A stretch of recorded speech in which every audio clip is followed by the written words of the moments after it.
I don't believe my neighbors here in Jacksonville, my hometown since birth, have any idea how much trouble they are in, all of us in America are in.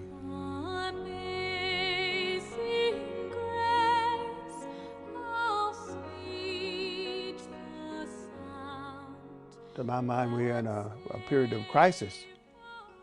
I mean, the big question in the U.S. today is, why do they hate us? Well, that's a damn good question to be asking.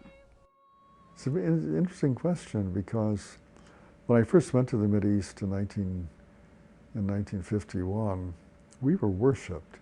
We were looked at as the country of the only non-imperial great power. Nobody hates the Americans. People certainly resent American policy. We're in a deep hole because we're so heavily biased in favor of Israel, and the whole world knows it, and they're astounded by it. They can't comprehend why America, with its great cherished traditions, would close its eyes to the dreadful punishment that we have enabled Israel to inflict on virtually defenseless people. We saw that what the Israelis had done was lock the doors of several classrooms that were on the second story, and then throwing tear gas canisters in so that the kids panicked, and when they finally got out, jumped over the balcony there and landed on an asphalt area below, breaking many legs. Anybody who's lived any amount of time in the Middle East begins to see the other side of it, I think. I was arrested 9 times, so I have been repeatedly arrested and harassed. The first time I was arrested, I was 15 years old. The norm was physical torture. I mean, you get physically tortured until you faint, and then they will splash water in your face and start again. And that Israel calls moderate physical pressure. To me, it didn't look as moderate.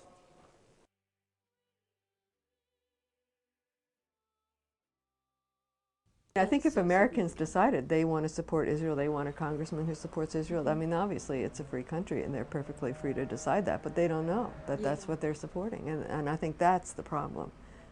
Israel and the lobby, or Israel through the lobby, are really running our policies. In fact, it's worse now than it's ever been before. We have a White House that's totally dominated by Israelis. It's sad that the Americans, who are so concentrated on helping Israel, they don't give a hoot, so far as I'm concerned, about whether it hurts the United States or not. Israel and her present policies and the Sharon policies are undermining American security. They're undermining American policy. I spoke with the head military lawyer for the IDF, Joel Zinger, and I said, you know, I spent 2 weeks here, and it's clear you people are inflicting Nuremberg crimes on the Palestinians. Exactly what the Nazis did to the Jews. What's your explanation? He said, military necessity. Notice, he didn't disagree with me. I said, that argument was rejected at Nuremberg when the lawyers for the Nazis made it. So then he said, well, we have public relations people in the United States, and they handle these matters for us. Arabs and Muslims have to be made to look bad in America, and America has to be made to look bad to them.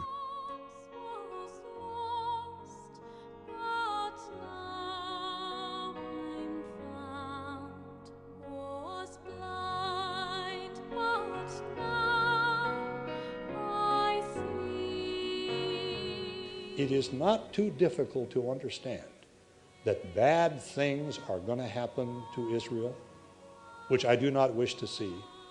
Bad things are going to happen to the Palestinians. I don't want to see that either. And bad things are going to happen to the Americans, and that, above all, is what I wish to avoid seeing.